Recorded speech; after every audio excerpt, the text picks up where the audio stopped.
తదుపరి కన్యారాశి.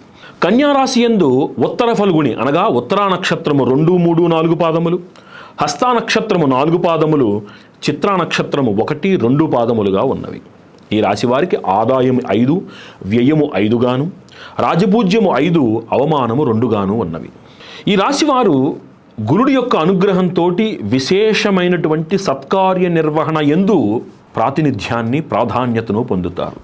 మీలో ఎన్నో సామర్థ్యాలుంటాయి, అంటే మీరు ఎన్నో పనులు చేయగలుగుతారు, ఎన్నో విధములైనటువంటి పనులు చేసేటువంటి సామర్థ్యం మీకున్న ఒక భయం మిమ్మల్ని వెంటాడుతూ ఉంటుంది.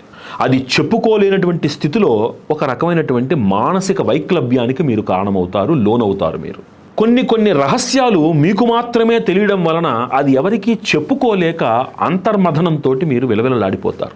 అనూహ్యమైనటువంటి ధన వ్యయం వలన కొంత మీరు అశాంతికి గురవుతారు. ఇవి ఒక పార్శ్వం. ఇది అఖండ రాజయోగం మిమ్మల్ని వరిస్తుంది. ఇది రెండవ పార్శ్వం. మీ నిజాయితీ, మీ నిబద్ధత, వృత్తి ఎడల మీకున్నటువంటి గౌరవము మిమ్మల్ని అందలాల్ని ఎక్కిస్తుంది. మీ కుటుంబానికి సమాజంలో ఒక పరపతి ఏర్పడుతుంది. మీ మాటకు ఒక గౌరవం ఏర్పడుతుంది. ఏ పని చేపడతారో ఆ పని యందు మిమ్మల్ని మీరు నిరూపించుకోగలుగుతారు. కొన్ని భయాల వలన ఆ పని ఆలస్యం అవుతుంది తప్ప అందులో ఉండేటువంటి నాణ్యత ఎంతవరకు తగ్గదు. గుర్తుపెట్టుకోవాలి. మీరు ప్రభుత్వ ఉద్యోగంలో ఉండేటువంటి వారికి, డిఫెన్స్ రంగంలో ఉన్న వారికి, రీసెర్చ్ రంగంలో ఉండే వారికి బంగారు భవిష్యత్తు ఉంటుంది. మిమ్మల్ని ప్రభుత్వము విదేశాలకు పంపించేందుకు అవకాశం కూడా కనబడుతోంది. విదేశీ యానము చక్కటి అవకాశం మిమ్మల్ని వరిస్తుంది. మిమ్మల్ని రీసెర్చ్ వంటివి చేస్తున్న వాళ్ళకి చక్కగా అన్నీ పూర్తవుతాయి. ఈ సంవత్సరం చక్కటి ఉత్తీర్ణతతో రాణిస్తారు. విద్యార్థులకి బంగారు భవిష్యత్తు. మంచి కంపెనీలలో మీరు సెలెక్ట్ అయ్యి మిమ్మల్ని నిరూపించుకుని, మీ సామర్థ్యాన్ని నిరూపించుకుని మీ కుటుంబానికి అండదండలుగా మీరు ఉంటారు. మీరు ఉత్తమ భవిష్యత్తును పొందుతారు. మీరు కొంత మానసిక వ్యాకులత వలన మిమ్మల్ని మీరు ప్రకటించుకోవడంలో కొంత మీరు వైక్లభ్యాన్ని పొందినా అది తాత్కాలికం. గుర్తుపెట్టుకోవాలి, అది తాత్కాలికం మాత్రమే. రాజకీయ నాయకులకి కొత్త పదవులు రాకపోయినా వారి గౌరవానికి భంగం లేదు. కానీ ఏదో వచ్చేస్తుందన్న ఆశలో మాత్రం అనవసరంగా ధన వ్యయం చెయ్యకండి. ₹1 ఉపయోగం ఉండదు. మీకు చేయాలనుకుంటే సత్కార్యాలు చెయ్యండి, అవి మిమ్మల్ని కాపాడతాయి. మీకు అట్లే సినీ, టీవీ కళారంగాల వాళ్ళకు కూడా అవకాశాలు వస్తాయి తప్ప అదేదో ఇబ్బడిగా వచ్చేసి అదేదో ధనలాభాన్ని, కోటీశ్వరులు చేస్తుంది అని మాత్రం చెప్పలేము. కానీ మీకు లోటు లేకుండా ఈ సంవత్సరం అంతా ఆనందంగా గడిచిపోతుంది. మీకు మీ ప్రతిభ మిమ్మల్ని నిలబెట్టేస్తుంది మిమ్మల్ని.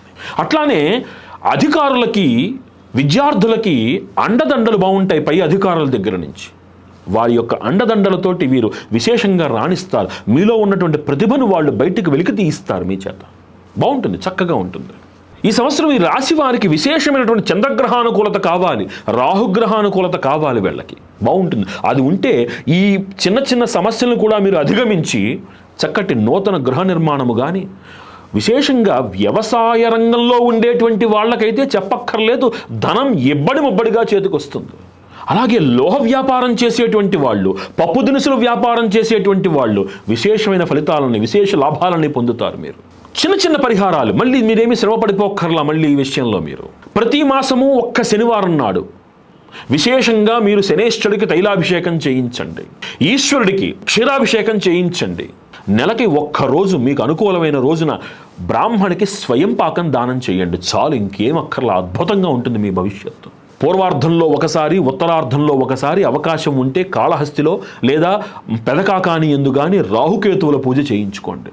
లేదా కుక్కే సుబ్రహ్మణ్యంలో కానీ ఎక్కడ రాహుకేతువుల పూజ చేస్తారో అక్కడ సంవత్సరంలో ముందొకసారి, సంవత్సరాంతంలో ఒకసారి, 2 సార్లు చేయించండి.